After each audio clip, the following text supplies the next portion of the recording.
he touched me. So what do when a man that the family trusts mishandles you? Let's talk about it. Now listen, I don't know what I can and cannot share here on this platform, but this is worth talking about. This subject keeps so many people, so many women in silence. And I pray that by me sharing my story, by me breaking the silence, and I did this years and years ago, that it will give another woman the strength and the courage to break the silence too. So if you didn't watch my last video, you can go back and look at that video. But just let me lay a quick foundation. I grew up as a motherless and fatherless child. My mom died when I was just 9 years old, and my daddy has never been in my life, right? My grandmother who raised me, she died when I was 18 years old, and I was a teen mom. I just had my son. He was only 3 months old. But before my grandmother died, one of the things that used to take place is my mom had 3 kids by 3 different men. I had 4 kids by 3 different men, so the apple didn't fall too far from the tree. But that's not what we're talking about tonight. So today, I want to share with you how my aunt had 3 kids. And so what happened is, after my mom died, every other weekend was spent at my aunt's house, and then the next weekend, her kids would come to my grandma's house. And we lived with my grandmother in the projects, me and my brother. My sister went and stayed with her dad. Her dad got custody of her. So on the times we would go to my aunt's house, my cousin, I would used to sleep in the bed with my cousins, and it was a project. So we only slept in t-shirts and undies, okay? One day we were talking, and my cousin shared with me that this particular man was, touching her in places he shouldn't be touching her. And I was like, no way. And I slept in the bed with her, right? But I slept against the wall and she slept on the edge. So one night she told me to change places. She was like, switch places with me. I'm going to show you. So I switched places with her, not thinking anything of it, right? So we went to sleep, but then I heard him coming up the stairs. Now, he was a heavy man now, so you can hear him coming up the steps. So he was talking to my aunt who was downstairs. And as he was coming upstairs, the bathroom light was on, which was diagonal from the room that we slept in. And so I saw his big shadow, and he's still talking to my aunt. As he's talking to my aunt, he's creeping in the room, and he comes straight to my cousin's bed. And he touched me. And his mouth went places that no grown man mouth should be on a 9-10-year-old little girl. And so I was so frightened. The next day, I didn't sleep any of that night. Me and my cousin, we basically talked about it all night, and I just felt absolutely, I can't even describe what I felt.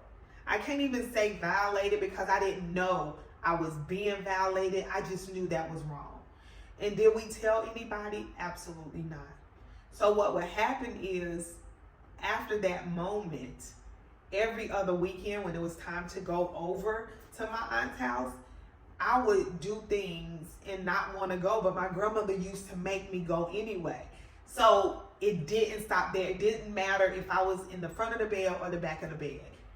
He did what he did when I was over there. It got to the point where I was crying not to go over there. And I told my grandmother, I don't ever want to go back over there and spend the night. And finally, she listened, but I still never gave her a reason why I didn't want to go. And I remember a particular time we had to go to his mom's house, and she had a big old yard where we used to rake the leaves. What happened was, we all came in to get something to drink or whatever the case may be. I don't know. But what happened is, I sat on his lap. He had me to come sit on his lap, and I was so mortified. I was terrified. And I sat on his lap, and something hard was poking me, okay? And again, I'm scared. I don't know what to say. He's rubbing my back. He's rubbing from the top of my back to the bottom of my back, okay? And again, something is poking me. Yes, I'm fully clothed. He's fully clothed. But he's having conversation with everybody else. And I'm like, he don't see? Like, they don't see what's going on? I'm just a kid. I don't know what to do, what to say, how to respond. And I just kept it to myself. And I kept this to myself for years and years and years. Other than my cousin. And when we got grown, come to find out, it was not only just me and her, but it was other kids in my family too that was violated. And I don't know what made me break my silence to share with the world that this happened to me, but I broke my silence. And when I broke my silence, I can't say the family was happy. I did a video and the video went viral. And my cousin was just saying that I was sharing her story as if we didn't have the same story. We had the same story. She probably experienced more than what I did. As a matter of fact, I know she did because she lived there. I was just there every other weekend and it was happening to me. So once I shared my story, it took some courage, right? It took courage for me to share my story. One, because I don't know what the family is going to think. And at this point, I don't care. Because what I'm feeling is just keeping me in bondage, right? What I'm feeling, like I had such anger and resentment. And let me tell you, until the day he died, he still was around my family. And I told my aunt one day that if I ever come to your house, and this was a different aunt, if I ever come to your house and this man is at your house and my daughters are there, you would never see my kids again for the rest of your life, ever. You would never see them again. I'm not going to allow this to happen to my children, not on my watch, right? So as I share my story, it liberated me. Although I fell out with a lot of people in my family, they were trying to figure out, why did I tell it? Why did I share it with so many people? Blase, blase. But listen, I definitely broke the chain of bondage. And it actually opened up my heart to forgive him. I forgave him. I never forgot what he did. And I never put my kids in a situation where they were around him. So yeah, he touched me. He violated me. He took a piece of me, right? But if I would have remained upset, if I would have remained hurt, if I would have remained bitter, then there's no room in my heart for me to heal. And in order for me to go on in this journey called life, it's a lot of things that I had to heal from. I had to heal from molestation. I had to heal from being a motherless and fatherless child. I had to heal from domestic violence. I had to heal from poverty. It's so many things that I had to heal from. And once I forgave that man, it seemed like my healing journey started, right? My healing journey, it made me feel absolutely amazing. And when I forgave him, sincerely forgave him, it wasn't for him. I didn't forgive him for him. I forgave him for me. I needed to set me free. Forgiveness breaks the chains of bondage that was holding me captive. It broke those chains, y'all. And I began to smile again. And I began to, enjoy life. And I began to dream big. And I wasn't in fear of what could happen to my children. It just did so much in my life.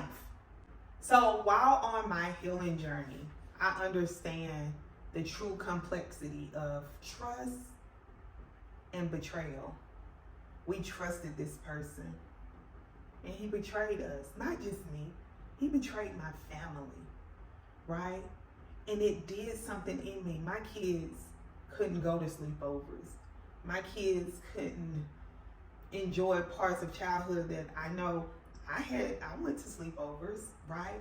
Just this particular one that just could have destroyed my life, right? I could have continued on that path of this happened to me, therefore I'm going to be this way.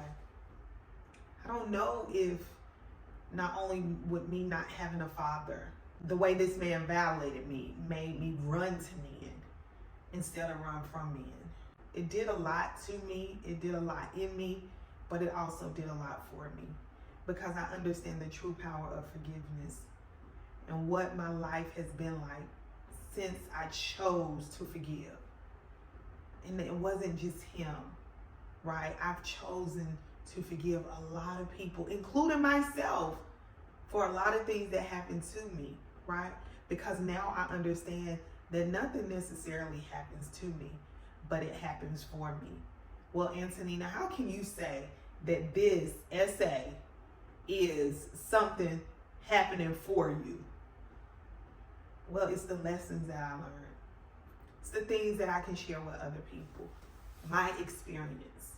So if I can leave you with anything about this, if you've dealt with it, if you're still dealing with it, if it's something that happened years ago and you just can't shake it years later, it's okay. This is part of your process. But I want you to know that it's okay for you to break the silence.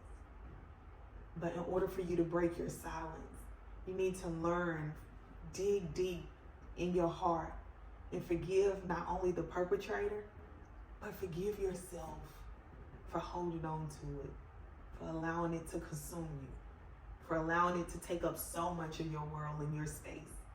Because you are important. Your dreams are worth becoming your reality. And there's little things like unforgiveness that will stop you. So I pray that you find in your heart to forgive and really, truly forgive, not for them, but for you. Also, I want you to understand that forgiveness is a part of your healing journey. It is. And as you begin to heal, you break the silence. Somebody needs your story, sis. Somebody needs to know that they're not the only ones that went through it or has gone through somebody violating them. Somebody that the family trusted, right? So I hope that this story will just put it in your heart where you want to say, okay, enough is enough. I want to be free from this. So I'm going to start the work within me. And you start first by forgiving you and forgiving whoever violated you. Okay? So listen, make sure you like, comment, and subscribe, share this video. Invite more people to this video, right? And more videos to come. I'm going to tell you so many stories, y'all. So many stories. Oh my God. And this is how I created my own deja vu. This is how I continue to create my own deja vu. And this is how I help women like you to create your own deja vu. We go through this healing process together. We go through this self-development together. We go get rid of these limitations that we put on ourselves together, okay? And then we can soar together. Because I am Antonina L. Griffin, and I help high-achieving women who feel stuck break through their self-imposed glass ceilings so they can manifest the life that they desire. In other words, I help women create their own deja vu. Hope to see you in the next video. Bye-bye.